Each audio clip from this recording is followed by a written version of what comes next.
If this video pushes you to become 1% better today, subscribe because I upload powerful motivational speeches every week. And discipline is good too. But without a clear headspace, there's no discipline. What do you mean? So let's say we have a circuit breaker, okay? And I'm loading everything up to one circuit, just load it up. It's gonna blow. And once that thing blows, man, the circuit's all up. You gotta have each thing plugged into the right spot, like a crowded garage. You can't put anything in it. Once your brain is crowded, discipline is great, motivation is great, but if you can't fit in your brain because it's all cluttered with there's no discipline. You may have it sometimes when it fits in that crowded garage of your mind, but you don't have the consistency that you need to have with that discipline. Yeah. When someone's lacking confidence in themselves, what's the answer you would give them if they're like, how do I gain more confidence? It starts with yourself, man. You got to start diving into those things that you are afraid of. You don't gain confidence by going to the spot that makes you feel good. It's going to be a false reality. And the second life gives you that challenge, all you want to do is go back to what made you confidence or what gave you confidence. Is that happy spot? No. What gives you confidence, what gave me confidence, was spending years at a kitchen table trying to learn how to read and write on my own. Realizing I can't learn the way you learn. I can't, but I can learn. What gives you confidence is not being afraid. It's overcoming the fear. I used to stutter severely bad. So right now, I don't know how many people are gonna watch this. You know what gives me confidence? Is knowing I no longer care if I sit here and start stuttering to you. Yeah. That's what gives me confidence, is facing these things, overcoming them. And maybe not overcoming them every day, but facing them and facing them and facing them. Pretty soon like this, you know what, man, this is where it's at. It's not in that comfort zone. It's in the discomfort zone is where my confidence is getting built. That's where it's getting built. But people want an easier answer. Yeah. There has to be an easier way. There's not. I'm sorry. I searched for it my entire life. You cheated, I did. You lied. I lied. I did everything. And I still felt empty. I coach a lot of people nowadays, billionaires, who call me on the phone and say, man, I'm still missing something. It's because they did what they were good at. And they have this beautiful family, 2, 3 houses, cars, everything. Has everything in the world. On the outside looking in, like, my God, man, how can you be unhappy? I walk around with a backpack with all my stuff in it, and no car. And I walk around, happiest person in the world, have nothing, happy as hell. It's because I found out the whole key to life. It's not in all that. You have to face yourself. So many people live to be 100 years old and they die miserable, having everything, because they never examined. I call it my live autopsy. You never examine this. Happiness, peace, enlightenment, it's all up here, man. It's all up here. And when I start talking like this, people go, man, you know, no, it's the truth, man. Yeah, it is true. It's all up here. You just gotta be willing to go and face it. What I realized on my journey was a lot of us don't believe that we can achieve the impossible. And along my journey, I started realizing, man, I gotta tell some people about this shit, man. Like, I discovered something that some people have, but they don't even know. All of us have it. But along this way, I wasn't, like I said, I wasn't a theorist. I became a practitioner. And I was like, my God, I'm busting down so many barriers of, like, I have a learning disability. Okay, but I'm catching up with everybody. I figured that out. I figured out all these negative things in my life that were keeping me in this hole. I'm like, I gotta tell people, man, that, hang on a second, man. You can achieve the absolute impossible. You don't need great parents. You don't need like a private school. You don't need to have this humongous GPA and all this other shit. What you need is the one thing I talk about in my book, which is straight up brutal work ethic. You have to be willing to outwork everybody in the world. And that's the hard part. That's the hard part. This isn't like some 5-step process where if you do these 5 steps, you're going to end up with this magical world. No, I'm basically teaching you how to callous over your victim's mentality. I'm teaching you how to, like I did 67,000 pull-ups in training for the pull-up record. I was seriously callousing my hands to protect them. What I'm trying to do with people is teach them how to find more of themselves to where they empower themselves. I'm all about the underdog. The journey I'm on is very different than most people, which is why I don't judge people. I'll say that many times. I don't judge people. I'm judged a lot by how I look. My eyes, my not smiling all the time, not laughing, not joking. And that's the big, I'm a funny,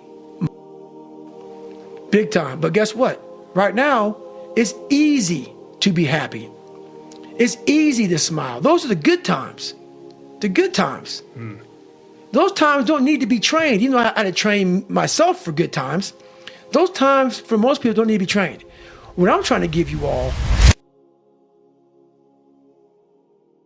is the misery of sometimes we go through in life. Those are the times we don't want to talk about. We want to skip forward to peace.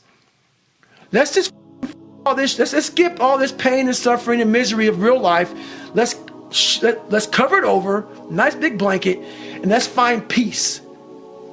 No, sorry, it's not possible. Got to go into that hellhole of life that you have, chew up, and fix it. And that's what I'm here to do. You got to go to war with yourself before there's peace. That's what I say in the book. That's what you say in the book. You must go to war with yourself before you find peace. So I'm trying to give you tools on how to do that. And I'm not considering smile and be happy about it. It's a hard journey. It's a real journey. It's a journey that's going to take you way outside of being comfortable. You'll be very, very uncomfortable doing it. What is possible for a human being? You don't need to have a great family. You don't need to be smart. If you have work ethic and you are willing to outwork the inside you, you can do absolutely whatever you want in life. And that is my biggest treasure that I have is what I have up here in my brain. What I've found out, what I learned through this journey, man, is it's not for sale. It took too much grind, man. It took too much grit to develop this mind and to have this power I have now. I'm not a theorist. I don't read a book about how a use his mind. I'm a practitioner. I put myself in hell repeatedly, like a sword. How you make it? You put in the fire, you beat the shit out of it. And that's what I did with my mind, man. So that's what I take the most pride of right there. My biggest advice to give everybody in the world is, like I say, we live in an external world. Everything is you got to see it, touch it. It's external. If you can, for the rest of your life, live inside of yourself. Stop listening to people who are calling you fat. Everything that is makes no sense. All these insecure people putting their insecurities on you, you gotta flush it out. You gotta just be whoever the hell God or whoever the hell you believe in. If you believe in nothing but yourself, I don't care what it is. You gotta take everything and throw it away. You have to believe in one thing, and that is yourself. Well, I believe that you have to build belief. Belief is like, there's an after school special belief where the mom says, believe in yourself, and that's all great. But there's also a built belief. And the built belief is one where you are constantly, like for me, I came from a bad place. How I build belief is through the daunting tasks I put myself through. So that's proof positive that I can. So it correlates. And that's how this piece of kid I once thought I was built belief by saying, I was in 3 hell weeks. I went to Ranger School. I tried out for Delta Selection. Undeniable stack of proof. That is proof. So whenever you think you can't, the confidence comes from the thing that you built. You must build belief. You must build confidence. It can't be like, hey, I'm gonna go knock that shit out. You gotta look over here and say, I can knock it out. It's belief. and it's built on what you put in to yourself. You have to want it. You have to want to be a stronger version of yourself. I can't give you that. That's something that you have to want. You have to have a desire and a hunger and a dog in you that wants to become a stronger human being. Once you change one thing, your mindset, you can attack everything. And I find it fascinating. I'm fascinated because I'll be in these moments.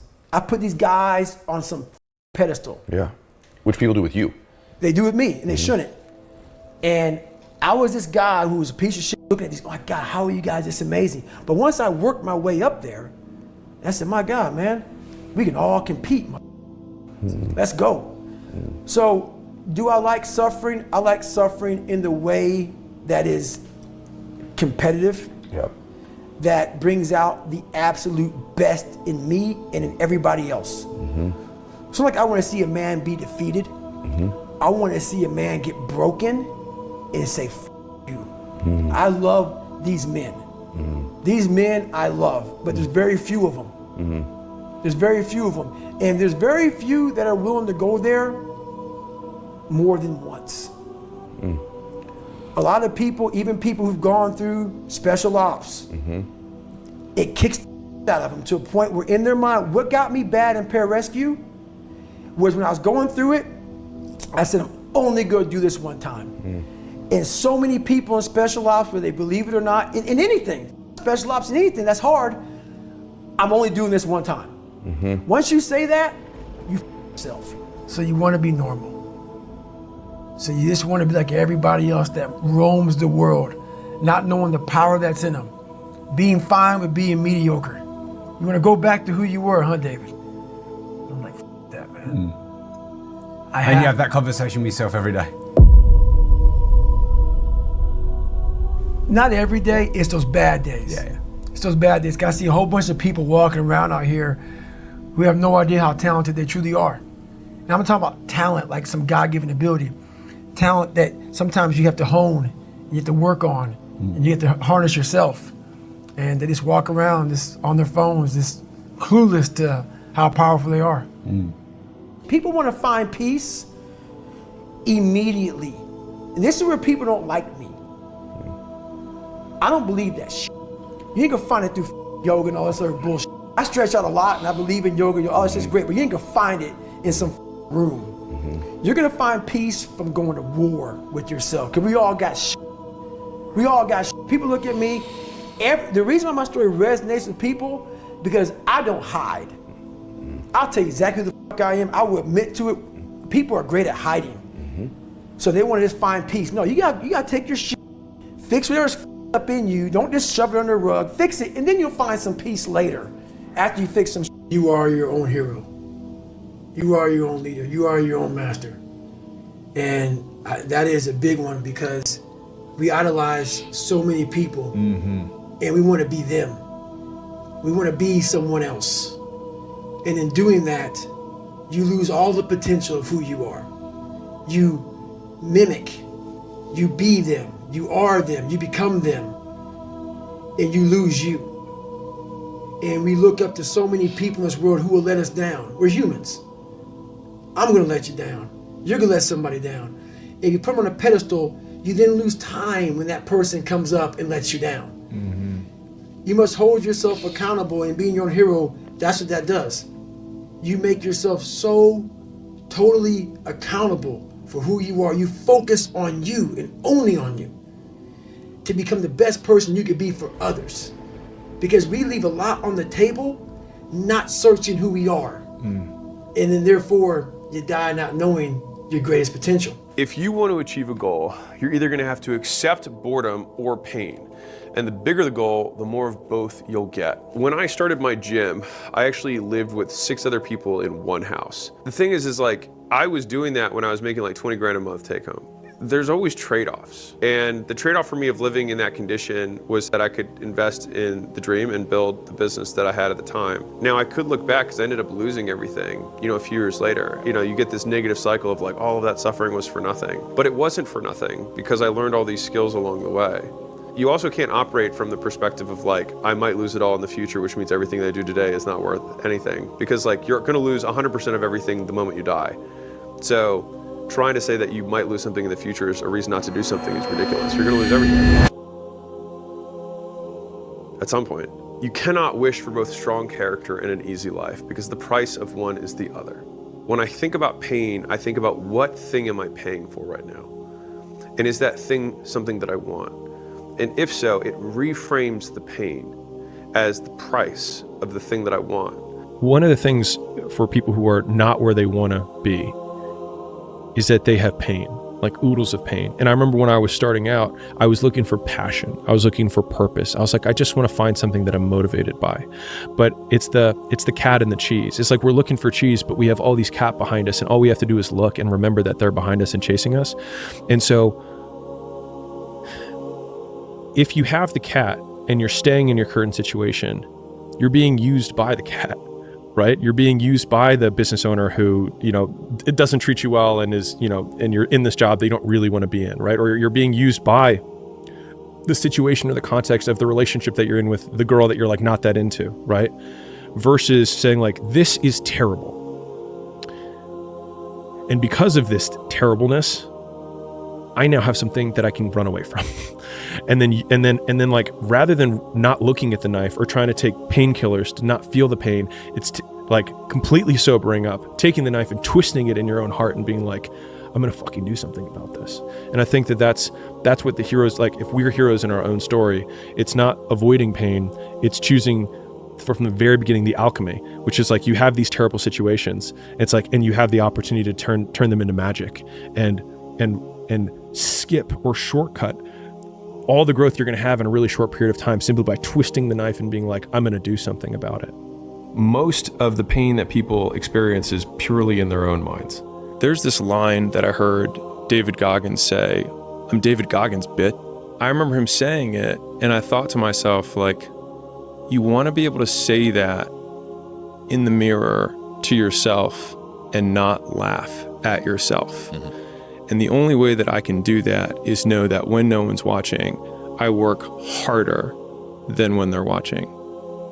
And thinking about it like that has given me this persistent and ever-present scorecard or third party that's like, no one's watching, which means now you have to work because otherwise you're full of shit. So after I lost everything for the second time, think about, like, I tell the story, but it's very easy to gloss over. But think about this. I had left my job, went to a new area, didn't know anyone, started a gym, didn't have enough money to have an apartment, slept at my gym, just grassroots got it going, made the gym successful by working there every hour of the day, was finally successful enough to be able to open a second location, a third, a fourth, a fifth, a sixth. Finally feel like I tasted success, like I'm actually doing something, I'm actually pretty good here, like that bet that I made actually paid off. And then I lose it all. And so I sell all those locations, I put the money in a new thing, and then it's gone. And so I could look back and say, wow, I just spent all those years and I actually have nothing to show for it. The only thing I would have had to show was the money that I made. And so one of the other repeated fatherisms that he gave me was that education is the only thing that no one can take from you. The skills you have, the skills you acquire along the way are the only thing that are truly yours. There's nothing else in this world that actually belongs to you. Your clothes can get stolen, the belongings you have. You can define commitment by eliminating alternatives. So if you're committed, you've eliminated alternative actions. Right? Like you can say I'm committed, but until you eliminate other options, you're not committed. There's always a get out of jail free card. Right. And so a lot of people make decisions to end relationships, to quit their job, to start the new thing, but they don't become committed to the decision until they remove the other options. And then you're forced to take action on it. And so I think actually defining those two different things. Now you could define, decision as to kill off, like decidere from Latin, but from a colloquial thing, I think there are two different instances. It's like, I need to change this, and then I do change it. And the making the decision is when it becomes a commitment.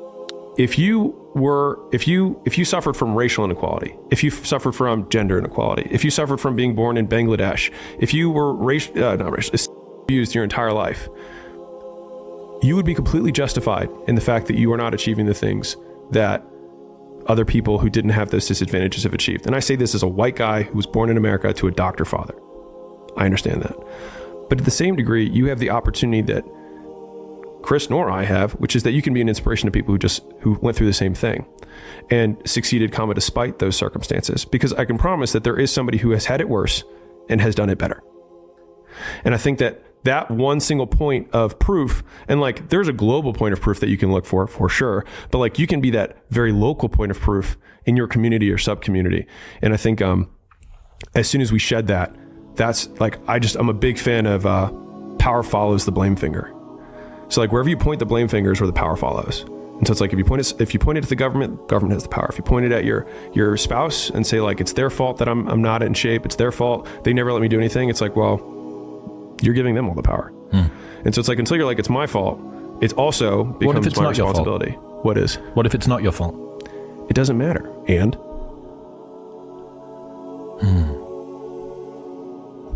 like I can't run marathons because I lost my leg at birth. And either you can just never try, or you put the metal thing on and you do it anyways. Nothing great was ever achieved by people who tried to be great at all things. And so I was like, okay, I might not have a great relationship for a long period of time. I mean, there was like, a lot of people don't know this, but in the early days of our relationship, even when we were married, I told Liz, so the first 3 years, I said the business comes before our marriage. So a lot of people don't know that. And I was like, well, to me, it made sense. It was like, most people break up over money. The business makes money, so the business feeds us, and then we will be okay. That was kind of my thinking around it. And we eventually flipped that and said, like, if we're good, the business will be fine. But it took 3 years to get there. But all that to say, like, I think having periods of imbalance, and maybe, to be fair, if I hadn't had that priority at that time, maybe Gym Launch wouldn't have been what it became. And so I can't look back and say, like, I should have done it different, because it's really easy to say that now. But like, I might not be here to say that if I had been that way. If you've ever been so drunk that you're throwing up and you think to yourself, man, I'm probably not gonna remember this. The good news is that once you do succeed, that terrible period of vomiting or whatever the difficulty is that you're going through, it'll actually compress in your mind. And so as difficult as it may seem in the moment, it actually doesn't stay with you. All you'll have left is the thing you accomplished. You won't remember the work that it took to get there. There'll be a significant discount on the punishment you endured. I tend to have a bad habit of really not looking back very much. And so I occasionally will go through my photos and I am reminded about all of the mistakes and the detours that I took along the way to where I wanted to go. You will die. Months later, no one will care. And so why care about what they think so much when they care so little about what you do? Like, take the risk, right? Shake off the losses, shake them off. Because in the end, you live for the story only you can tell to the only person who was there with you the entire time, which is you. You might as well make it epic, because you're literally the story writer and the story listener, the story consumer. We're born alone and we die alone. Even if other people captured your entire life, they still don't know what was going on in your head. They don't know your intentions. They don't know what you were thinking through at every given moment. Only you do that. That's why being able to, over time, in my opinion, be the judge, jury, executioner of your own faith and your own judgment is one of the most valuable things you can do, because you're the only person who can say, good job. You might win in some circumstances and not have tried. To me, that's a loss. Because you know you could have put more in. You didn't empty the tank, right? You left some on the field. The other extreme, if you followed a logical thought path and you moved mountains to try and accomplish something, and if you actually had exhausted every possible path that you could think of, truly, beyond costs that were not worth the price of whatever you were trying to get, you exhausted all of the paths that were worth it, and you don't get it, other people may have said that you lost. But you know there's nothing else you could have done. And so you can still say, good job. Your life every day exists as evidence that you can handle everything that has come your way. And I think that if you've ever had any need for evidence, let that be the greatest evidence of all. So I spent 5 years building a chain of gyms. So I had 6 locations. And after that, I sold 5 of them. I shut one down. And then I transitioned to doing turnarounds. In the transition between shutting my gyms down, I got a big payday because I sold my 5 gyms. Big for me, relative. I took all that money and I put it into the next thing. The partner that I had in that next thing ended up taking the money and disappearing, filing bankruptcy, and sending it to his girlfriend in Sweden. I couldn't make this up. So there was no way I could get the money back, and he had filed bankruptcy. So there's no course of action for a lawsuit.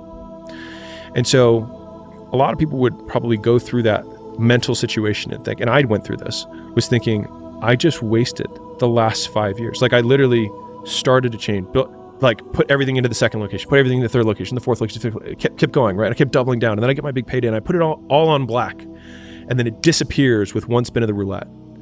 And so here I am, and I'm like, I have nothing to show for the last 5 years of work. But then in the next 12 months, I made more money than I'd ever made in my entire life up to that point. The 5 years, I made more profit the next 12 months than I made in the last 5 years times like 5. And it was because, and I was only able to realize this in retrospect, which is why I'm sharing it, which is that the thing that was the outcome of those 5 years was me and the skills and the experiences that I possessed through going through it. And so whatever the next mountain that you're trying to climb is, of course it's going to be higher, but it's going to require you to go through the smaller mountains to get to that point. So, because the more able you are, the more able you realize you can become. And you will get way bigger outcomes from the things that you had, like the path that led you here, than you think you can. That's why since that moment where I lost everything, and then I was able to make more in the next 12 months, I realized that no work is wasted because I am the output of the work, not the outcome. And that was one of the biggest frame shifts for me in never thinking that work is wasted, because the more I work, the bigger my work ethic, the more my work capacity increases. There was a guy, friend of a friend, successful entrepreneur, and he got really bad cancer. Like super bad, really, really fast, right? And I think he lost his like trachea and some other stuff, and like they thought he was going to die. He ended up making it. And he was telling my friend, he was like, man, so grateful. And it was like, you'd think it was like the whole I see life a different way now. It wasn't that. It was while he was going through it. And his reasoning was, how cool is it that I get to live this part of the human experience? He's like, so many people don't get to live this. Like, I get to know what it's like to have cancer. Like, so many people live their whole lives and then die not knowing what cancer was like. I get to know that. And I just thought about that. It's like a very interesting frame. It's like, whether it's bankruptcy, going to jail, like even the depths of human suffering, and some people who are still going through that trauma, I'm not saying that, like, I'm not justifying it. It's just a frame on like, being human is the rainy and the sunny days. Like, you can't skip weather. And so I think like embracing the totality of the experience can give you gratitude for what feels locally like a low point. But most of the defining moments in our life, broken leg, then he doesn't have to go to war, right? When you expand the time horizon, those are the things that create us. Champions are broken. I was like, huh. He's like, people look at champions and try and find something that champion has that they don't have. And he's like, but it's not that at all. He's like, they lack something everyone else has, which is an off button. They just don't stop. And at the end of the day, like, if we're optimizing for outcomes, then the most broken person will win. The person who has the absolute biggest, desire for achievement, the absolute biggest fear or pain that they're running away from, and the hardest impulse control. Now, impulse control, most people would agree, is a good thing. The other two, not as much. And so, what are we optimizing for? What problem are we solving? It's my favorite. It's probably the number one most frequently asked question that I ask to our portfolio companies whenever we're about to do anything, which is, what problem are we solving? If the problem that we're solving is that I want to be content, well, there's a lot of ways to do that. You don't need to do all these other things. If the problem you're solving is that you want to be the richest man in the world, well, you're going to have a lot of superiority complex. You're going to have a lot of crippling insecurity, and you're going to have a lot of impulse control, and you're going to have to wait a long time. I think what a lot of people don't get, myself included when I was earlier starting, is people don't get the amount of volume that it takes to be successful, right? Like, I'll tell you, I had a different conversation the other day. So, a good friend of mine, very successful, and like to the B level successful, right? And so he had a conversation with me. He's wanted to start building a personal brand just because he wants to give back. And he was like, dude, why? He's like, your stuff just crushes compared to mine. Like, what am I doing wrong here? And I gave him a couple tips, and then he was like, well, how much content are you guys putting out a week? And I was like, I think we're at like 350 pieces a week. And he just like, he looked at me and he was like, thank you for resetting my minimum standard. And because he's an experienced entrepreneur. And so he could immediately translate that into what he needed to hear, because he was like, me with my one a day. He's like, I think it's significantly less reasonable that I expect to have your outcome with 1/30th of the level of volume that you're putting out. I had a mentor way back when I was starting my gyms, and he was like, yeah, we do flyers. That's how we get customers. So I was like, okay, so I'll do some of those. He said, you should try that. So, print out 300 flyers, and, advertising was expensive and I was broke. And so 300 was the appropriate amount of advertising that I could stomach. And so we put out 300 flyers and I waited. And then the next day I got a call. I was real excited. And as soon as I picked up the phone, I was like, oh, hey. And it's like, I got one of your flyers. I was so excited. And he says, yeah, you dinged my Mercedes. And I just immediately panicked and hung up the phone. I didn't even say anything. Thankfully, he never called back, but that was the only call I got for my 300 flyers. And so I called the mentor back, and I was like, hey, you told me to do a decade plus ago, and way more entitlement. I was like, hey, you told me this was gonna work, right? And he didn't even respond to that. He was like, well, how many did you put out for your test size? And I was like, what do you mean by test size? He's like, well, what was the first batch that you tested on so that you could then scale it? And I was like, well, I put out 300 in total. And he just started laughing. And I was like, why are you, I'm having this very serious moment. You know what I mean? I was like, what are you laughing at? He's like, hard to know if anything works with 300.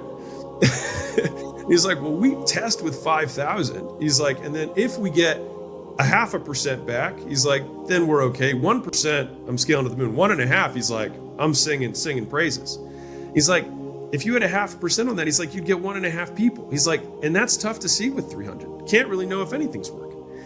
And I remember thinking that moment, like, I might have been doing the right thing, but I was not doing nearly enough of it. And I think that there's a lot of early on, and like, I think that story can apply to a lot of things, to early entrepreneurship. It's like, we can get disheartened by our first month of making content that we haven't made money yet from it. But it's like, not that you're doing the wrong thing, you just might not have been doing it either long enough or enough of it, which time is really just also a proxy for doing enough of it. Whenever I'm like complaining about something, one of the common things he'll ask me back is like, well, who do you want to be? And I'll be like, well, I want to be like this. And he's like, do you think that person would not go through hard times? And I'm like, yeah. He's like, well, it sounds like you're wishing for the outcome but not willing to pay the price. He's like, are you willing to pay the price? And I'm like, well, yeah. He's like, well, this is what paying the price feels like. Embrace it. Because these will be the stories you tell.